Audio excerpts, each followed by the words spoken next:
Bugun men juda muhim masalani tushuntirib beraman. 1500 ming so'm olganlar uchun aytilayotgan syurpriz nimani anglatadi? Kimga taalluqli, kim xavotir olishi kerak, kim esa xotirjam bo'lishi mumkin? Bu mavzu pul olgan har bir odamga tegishli bo'lishi mumkin. Chunki bitta noto'g'ri tushuncha, bitta kechiktirilgan ariza yoki bitta yetishmayotgan hujjat keyingi to'lovlarga, tekshiruvga yoki yordamni qayta ko'rib chiqishga sabab bo'lishi mumkin. Shuning uchun videoni oxirigacha ko'ring. Men sizga oddiy tilda tushuntiraman. Oldin tartib qanday edi? Hozir nima o'zgargan? 1.500 ming so'm olgan odamlar nimani bilishi kerak? Qaysi holatda pul qaytarilishi talab qilinishi mumkin? Qaysi holatda esa bu yordam qonuniy va xavfsiz hisoblanadi? Kanalga hoziroq obuna bo'ling, videoga like bosing. Chunki bunday ma'lumotni vaqtida bilgan odam ortiqcha sarson bo'lmaydi. Avvalo, men bir narsani aniq qilib aytaman. 1.500 ming so'm miqdoridagi pul turli yo'llar bilan berilgan bo'lishi mumkin. Kimdir ijtimoiy yordam sifatida olgan, kimdir kompensatsiya, kimdir moddiy ko'mak, kimdir farzand, oila, nogironlik, ishsizlik yoki boshqa ijtimoiy dastur doirasida olgan. Shuning uchun hamma odamning holati bir xil emas. Eng katta xato shuki, odamlar hamma olgan pul bir xil, demak hamma uchun tartib ham bir xil deb o'ylaydi. Aslida esa pulning manbasi, berilish sababi ariza qilingan sana oilaning daromadi. Ro'yxatdagi odamlar soni va hujjatlarning to'g'riligi juda katta ahamiyatga ega. Oldin ko'p holatda yordam olish jarayoni oddiyroq ko'ringan. Mahallaga murojaat qilinadi, ariza yoziladi, oilaning holati o'rganiladi. Keyin tegishli ro'yxatga kiritilsa pul tushadi. Lekin amalda bu jarayonda juda ko'p nozik joylar bor edi. Masalan, oilada rasman ishlaydigan odam bo'lsa, daromad hisobga olinadi. Uyda avtomobil bo'lsa, ayrim dasturlarda bu ham e'tiborga olinadi. Bank kartalariga tushgan mablag'lar, doimiy pul o'tkazmalari, yakka tartibdagi tadbirkorlik, ijara daromadi yoki aliment ham tekshiruvda ko'rinishi mumkin. Hozir o'zgarayotgan narsa shundan iboratki, ko'plab ma'lumotlar avtomatik solishtirilmoqda. Ya'ni odam arizada daromadim yo'q deb yozsa-yu, lekin elektron bazalarda ish haqi, tadbirkorlik tushumi yoki boshqa muntazam kirimlar ko'rinsa, bu holat savol tug'diradi. Mana shu joyda 1.500 ming so'm olganlar uchun syurpriz degan gap paydo bo'ladi. Syurpriz degani faqat yomon xabar degani emas. Ba'zi odamlar uchun bu qo'shimcha imkoniyat, qayta hisob-kitob yoki navbatdagi to'lov bo'lishi mumkin. Ba'zilar uchun esa hujjatlarni qayta tekshirish, izoh berish, ayrim holatlarda ortiqcha to'langan mablag'ni qaytarish masalasi bo'lishi mumkin. Men amaliyotda eng ko'p uchraydigan holatlarni ko'p ko'rganman. Birinchi holat, oila haqiqatan ham ehtiyojmand, daromadi kam. Lekin hujjatlarni to'liq topshirmagan. Masalan, oilada 5 kishi ishi bor. Ota vaqtincha ishsiz, ona uyda bolalarga qaraydi. 2 nafar maktab yoshidagi bola bor. Bitta chaqaloq bor. Ular 1.500 ming so'm yordam olgan. Bunday oilada asosiy xavf shuki, keyingi to'lovlar uchun ma'lumot yangilanmasa, tizim oilaning hozirgi holatini eski ma'lumot bilan baholashi mumkin. Agar ota ishga kirgan bo'lsa, bu daromad hisobga olinadi. Agar ishga kirmagan bo'lsa, lekin bandlik bo'limida ro'yxatga turmagan bo'lsa, nega ish qidirmayapti degan savol tug'ilishi mumkin. Ikkinchi holat, odam pulni olgan, lekin oilaviy tarkib o'zgargan. Masalan, qiz turmushga chiqqan, o'g'il alohida yashayapti. Kimdir vaqtincha boshqa viloyatda ishlayapti, kimdir ro'yxatda bor, lekin aslida uyda yashamaydi. Ijtimoiy yordamda oilaning tarkibi juda muhim. Chunki yordam ko'pincha aholi jon boshiga to'g'ri keladigan daromadga qarab belgilanadi. Agar ro'yxatda 6 kishi bo'lsa, daromad 6 kishiga bo'linadi. Agar aslida 4 kishi yashasa, hisob boshqacha chiqadi. Shu sababli oilaviy tarkibdagi o'zgarishni yashirish keyinchalik muammo keltirishi mumkin. Uchinchi holat, bank kartasiga boshqa odamlarning puli tushgan. Bu juda keng tarqalgan. Masalan, qo'shni kartangizga 2 ming so'm tashlab tursam, keyin naqd olib berasiz deydi. Yoki qarindosh Rossiyadan pul yuboradi, lekin u pul aslida sizniki emas, boshqa odamga berilishi kerak. Tizim esa ba'zan kartaga tushgan kirimni sizning mablag'ingiz sifatida ko'rishi mumkin. Agar siz yordam olgan bo'lsangiz va kartangizda doimiy katta kirimlar bo'lsa, tekshiruvda bu oila rostdan ham yordamga muhtojmi degan savol tug'iladi. Shuning uchun men doim aytaman, ijtimoiy yordam olayotgan odam o'z kartasidan boshqalarning pulini aylantirish uchun foydalanmasin. bu keyinchalik tushuntirish talab qiladigan holatga aylanadi. 4-holat. Odam norasmiy ishlaydi. Masalan, kunlik ishga chiqadi, qurilishda ishlaydi, bozorda yuk tashiydi, uyda tikuv qiladi, telefon tuzatadi yoki taksida yuradi. Rasmiy daromadi ko'rinmaydi, lekin yashash sharoiti, xarajatlari va pul aylanishi bor. Agar yordam olishda daromad yo'q deb ko'rsatilgan bo'lsa, lekin real hayotda doimiy daromad bo'lsa, bu ham nozik masala. Men bu yerda odamlarni qo'rqitmoqchi emasman. Aksincha, vaziyatni to'g'ri rasmiylashtirish kerakligini aytyapman. Chunki norasmiy daromad bugun yordam olishga yo'l ochgandek ko'rinishi mumkin. Ertaga esa savol-javobga sabab bo'ladi. Eng avvalo, arizada noto'g'ri ma'lumot ko'rsatganlar xavotir olishi kerak. Masalan, oilada ishlaydigan odam bor, lekin arizada ko'rsatilmagan. Yoki uyda avtomobil bor, lekin boshqa odam nomida deb yashirilgan. Yoki oilada tadbirkorlik faoliyati bor, lekin daromad yo'q deyilgan. Agar 500 ming so'm shunday noto'g'ri ma'lumot asosida olingan bo'lsa, tekshiruvda mablag'ini qaytarish masalasi chiqishi mumkin. Ikkinchi guruh. Pulni olgandan keyin vaziyati o'zgarganlar. Masalan, yordam tayinlangan vaqtda oila qiyin ahvolda bo'lgan, keyin ota ishga kirgan, ona rasmiy daromad ola boshlagan, farzand stipendiya olgan. Yoki chetdan muntazam pul kelishi boshlangan. Bu holatda oldingi to'lov noqonuniy bo'lib qolmaydi, agar u o'sha vaqtdagi holatga qarab to'g'ri tayinlangan bo'lsa. Lekin keyingi to'lovlar uchun ma'lumot yangilanishi kerak. Aks holda tizim eski ehtiyojmandlik holati bo'yicha davom ettirishi mumkin. Keyin esa nega vaqtida xabar bermadingiz degan savol paydo bo'ladi. 3-guruh.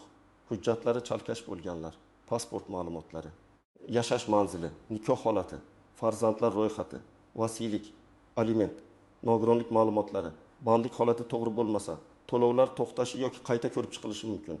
Ko'p odam men pulni oldim, demak hammasi joyida deb o'ylaydi. Aslida pul tushgani tekshiruv yakuniy tugadi degani emas. Ayrim hollarda to'lov avval amalga oshadi, keyin ma'lumotlar yana solishtiriladi. Agar siz yordamni qonuniy olgan bo'lsangiz, arizada to'g'ri ma'lumot bergan bo'lsangiz, oilaviy tarkibingiz, daromadingiz va hujjatlaringiz mos bo'lsa, ortiqcha vahimaga tushmang. Masalan, oilada 3 nafar farzand bor. Ota ishini yo'qotgan, ona ishlamaydi. Bank kartasiga faqat shu yordam puli tushgan, mahalla holatini o'rgangan, hamma hujjat joyida. Bunday holatda 1.500 ming so'm olganingizning o'zi muammo emas. Muammo pulning o'zida emas, pul qanday asosda olinganida. Yana bir misol. Pensioner ayol yolg'iz yashaydi. Pensiyasi past, dori-darmon xarajati yug'ori farzandlari alohida yashaydi va doimiy yordam bermaydi. U 1.500 ming so'm moddiy yordam olgan, agar u arizada pensiyasini yashirmagan. Yashash holatini to'g'ri ko'rsatgan, qo'shimcha daromadi yo'q bo'lsa, xavotirga asos kam, lekin baribir hujjatlar nusxasini saqlab qo'yish kerak, chunki keyin tushuntirish kerak bo'lsa, dalil tayyor bo'ladi. Yana bir holat.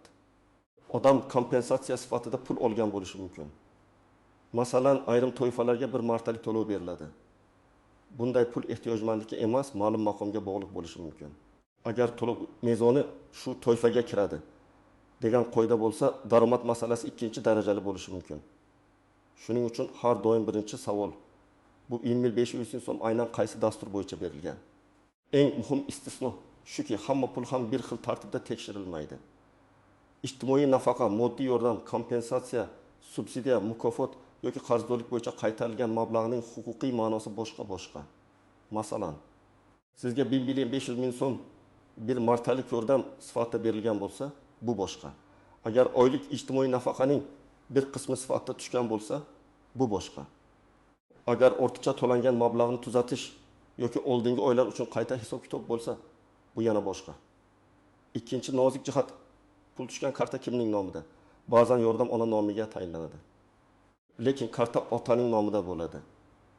Yoki bola nomiga tegishli to'lov ota-ona kartasiga tushadi.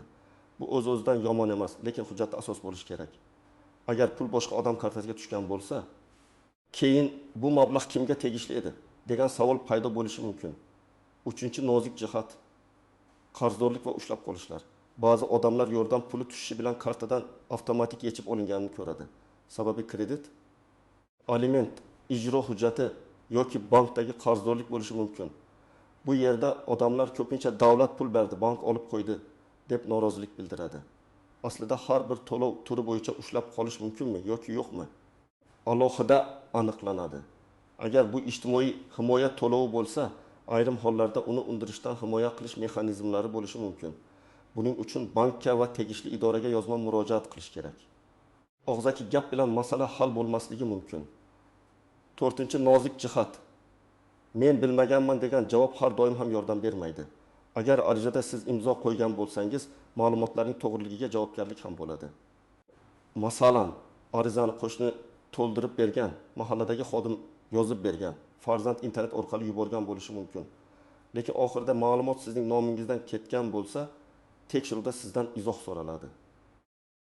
Shuning uchun har bir ariza yuborilganda nusxasini, skrinshotini yoki hech bo'lmasa qaysi sana va qaysi idoraga murojaat qilinganini yozib qo'yish kerak. 5-nozik jihat, vaqt masalasi. Odam yordam tayinlangan vaqtda ehtiyojmand bo'lgan, keyin daromadi oshgan. Bu holatda muhim savol, o'zgarish qachon bo'lgan? Masalan, yordam 10 mart kuni tayinlangan, ishga kirish 25 mart kuni bo'lgan. Bu boshqa holat. Agar ishga kirish 1 fevralda bo'lgan, ariza 10 martda ishsizman deb berilgan bo'lsa, bu boshqa holat. Sana huquqiy bahoda juda katta rol o'ynaydi. Birinchi misolni olaylik. Aziz aka 4 farzandli, ijarada yashaydi. Rasmiy ish joyi yo'q. U 1.500.000 so'm yordam olgan. Keyin unga tanishi qurilish firmasiga ish taklif qiladi va u rasmiy 2.800.000 so'm oylik bilan ishga kiradi. Bu yerda aziz aka nima qilish kerak? U yordam olgandan qo'rqmasligi kerak. Agar yordam ishga kirishdan oldingi holatga asoslangan bo'lsa, lekin keyingi oylar uchun mahalla yoki tegishli ijtimoiy organlarga daromadi o'zgarganini bildirish kerak. Aks holda keyingi to'lovlar eski ma'lumot bilan davom etsa, keyinchalik ortiqcha to'lov deb hisoblanishi mumkin. Ikkinchi misol. Malika opa 3 nafar bola bilan yashaydi. Aliment olmaydi deb ariza bergan. Lekin sobiq turmush o'rtog'i har oy kartasiga 20.000 so'm yuboradi. U bu aliment emas, shunchaki yordam deydi. Amalda esa muntazam pul kirimi oilaning daromadiga ta'sir qilishi mumkin. Bu pul aliment deb rasmiylashtirilganmi, yo'qmi?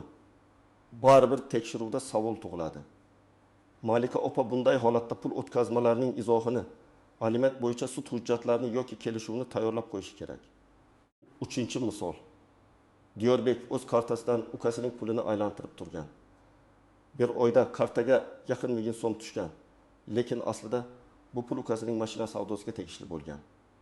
Diyorbek esa oldinroq 1.500.000 so'm ijtimoiy yordam olgan. Tizim uchun bu juda shubhali ko'rinadi. Yordam olgan odam kartasidan millionlab pul aylanmoqda. Diyorbekning aybi bo'lmasligi mumkin, lekin isbotlash o'ziga tushadi. Bu pul kimniki bo'lganini, nima uchun tushganini, qachon yechilganini tushuntirishi kerak bo'ladi. Shuning uchun men bunday kartadan foydalanishni tavsiya qilmayman. 4-misol. Gulnoza opa nogiron farzandiga qaraydi va bir martalik 1.500.000 so'm olgan. Oilaning daromadi kam, hujjatlar joyida. Bunday holatda asosiy vazifa nogironlik hujjatlari muddati tibbiy xulosa. Bolaning tug'ilganlik guvohnomasi, vasiylik yoki parvarish bilan bog'liq hujjatlar tartibli bo'lishi. Agar nogironlik muddati tugasa va qayta ko'rikdan o'tish kechiksa, keyingi to'lovlar to'xtashi mumkin. Bu pulni olgani uchun emas, hujjat muddati sababli bo'ladi. Endi eng amaliy qismga o'tamiz. Agar siz 1.500.000 so'm olgan bo'lsangiz, birinchi qadam bu pul qaysi asosda tushganini aniqlang. Bank ilovasida to'lov izohini ko'ring. SMS xabarini saqlang. Agar tushunarsiz bo'lsa, bankdan hisob varaq ko'chirmasini oling. Ko'chirmada sana summa yuboruvchi tashkilot va izoh ko'rinadi. Bu juda muhim hujjat. Ikkinchi qadam. Mahalla ijtimoiy himoya bo'limi yoki to'lovni tayinlagan idoraga murojaat qilib, menga tushgan 1.500.000 so'm qaysi dastur bo'yicha, qaysi qaror yoki ariza asosida tayinlangan deb so'rang. Iloji bo'lsa, og'zaki emas, yozma tarzda so'rang. Arizada shunday yozish mumkin. Menga falon sanada 1.500.000 so'm miqdorida mablag' kelib tushdi. Ushbu mablag'ning tayinlanish asosi to'lov turi va keyingi majburiyatlarim haqida yozma ma'lumot berishingizni so'rayman. Bu gap oddiy, lekin foydali. 3-qadam, oilaviy hujjatlarni tartibga soling. Pasport yoki ID karta nusxalari. Farzandlarning tug'ilganlik guvohnomalari, nikoh yoki ajrim hujjati, yashash manzili bo'yicha ma'lumot, daromad haqida ma'lumot, ishsizlik bo'yicha bandlik organdan ma'lumot, pensiya yoki nafaqa hujjati, nogironlik xulosasi. Ijara shartnomasi, aliment hujjati bo'lsa, hammasini alohida papkaga yig'ing. Hujjat bor bo'lsa, odamning gapi kuchli bo'ladi. Hujjat yo'q bo'lsa, haqiqat ham ba'zan isbotlanmay qoladi. 4-qadam. Oxirgi 3 yoki 6 oy bank ko'chirmasini tekshiring. Katta kirimlar bo'lsa, ularning izohini tayyorlang. Masalan, qarz qaytgan bo'lsa, qarz tilxati bormi? Qarindosh yuborgan bo'lsa, nima maqsadda yuborgan? Boshqa odam puli bo'lsa, nega sizning kartangizdan o'tgan? Men buni odamlarni qo'rqitish uchun aytmayapman. Tekshiruv bo'lsa, oldindan tayyor odam sarson bo'lmaydi. 5-qadam, agar sizning holatingiz o'zgargan bo'lsa, xabar bering. Ishga kirdingizmi, daromad paydo bo'ldimi, oila tarkibi o'zgardimi, farzand tug'ildimi, kimdir ro'yxatdan chiqib ketdimi, nogironlik muddati yangilandimi, ijara manzili o'zgardimi? Bularning hammasi muhim. Keyin bilib qolishsa nima bo'ladi deb kutmang. O'zingiz xabar berganingiz ko'p holatda sizning foydangizga ishlaydi. Chunki siz ma'lumotni yashirmagan bo'lasiz. 6-qadam, agar pul noto'g'ri tushgan deb o'ylasangiz, uni darrov ishlatib yubormang. Ba'zan texnik xato, qayta hisob-kitob yoki noto'g'ri rekvizit sababli mablag' tushishi mumkin. Agar siz bu pul sizga tegishli ekaniga ishonmasangiz, avval aniqlashtiring. Chunki keyin qaytarish talab qilinsa, pul sarflanib ketgan bo'lsa, vaziyat og'irlashadi. 7-qadam, agar sizdan pulni qaytarish talab qilinsa, avval talabnomaning asosini so'rang. Kim talab qilyapti, qaysi qarorga asosan, qaysi davr uchun, nima sababdan ortiqcha to'lov deb topilgan? Buni yozma shaklida oling.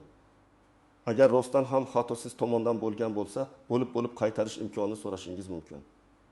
Agar xato idora tomonidan bo'lgan bo'lsa yoki siz ma'lumotni to'g'ri bergan bo'lsangiz, e'tiroz bildirish huquqingiz bor. Eng avvalo, vahima bilan boshqa odamlarning gapiga ishonmang. Hamma pul qaytarar ekan. Kartani bloklashar ekan. Endi yordam olganlarning hammasini tekshirishar ekan. Kabi gaplar ko'pincha aniq manbasiz tarqaladi. Sizga kerak bo'lgan narsa mish-mish emas, hujjat va rasmiy izoh. 2-xato. Hujjatni soxtalashtirish yoki daromadni yashirish. Bu vaqtincha foyda bergandek tuyuladi, lekin keyinchalik ancha katta muammo keltiradi. Ayniqsa elektron bazalar bir-biriga bog'lanib borayotgan paytda yashirish qiyinlashadi. Soliq, bandlik, bank, kadastr, avtomobil, pensiya va boshqa ma'lumotlar solishtirilganda nomuvofiqlik chiqishi mumkin. 3-xato, kartani boshqalarga berib qo'yish. Aka, kartangizdan foydalanib turay. Opa. Pulimni sizga tashlayman. Bola nomiga karta ochib beraylik kabi holatlar keyin yordam, subsidiya yoki nafaqa masalasida savol tug'diradi.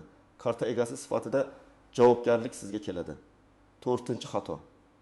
Og'zaki va'da bilan cheklanib qolish. Sizga muammo yo'q, hech narsa bo'lmaydi, keyin ko'ramiz deyishlari mumkin. Lekin ertaga masala chiqsa, og'zaki gapni isbotlash qiyin. Shuning uchun muhim joyda ariza, ko'chirma, javob xati, qabul raqami, skrinshot va sanasi bo'lsin. Demak, 1.500 ming so'm olganlar uchun asosiy yangilik shuki, pul olganingizning o'zi muammo emas, lekin bu pulning asosi hujjatlarning to'g'riligi, daromad va oilaviy holatning mosligi juda muhim. Kim hammasini qonuniy olgan bo'lsa, hujjatlari joyida bo'lsa, ortiqcha vahimaga tushmasin. Kimda daromad yashirilgan, karta orqali begona pullar aylangan, oila tarkibi noto'g'ri ko'rsatilgan yoki holat o'zgargan bo'lsa, vaqtni cho'zmasdan ma'lumotlarni tartibga keltirsin. Men ekspert sifatida sizga eng muhim maslahatni beraman. Har bir to'lov bo'yicha izohni biling. Hujjatni saqlang, o'zgarish bo'lsa xabar bering. Shubhali vaziyatda yozma murojaat qiling. Shunda keyinchalik nega oldin bilmadingiz degan savollarda qiynalmaysiz. Siz 1.500 ming so'm olgan bo'lsangiz yoki tanishlaringiz olgan bo'lsa, izohlarda yozing. Pul qaysi nom bilan tushdi? Qaysi hududdansiz? Sizdan qo'shimcha hujjat so'rashdimi yoki yo'qmi? Videoga like bosing. Kanalga obuna bo'ling. Chunki men keyingi videolarda ham pul, nafaqa, yordam, subsidiya va hujjatlar bo'yicha eng kerakli ma'lumotlarni sodda tilda tushuntirib boraman.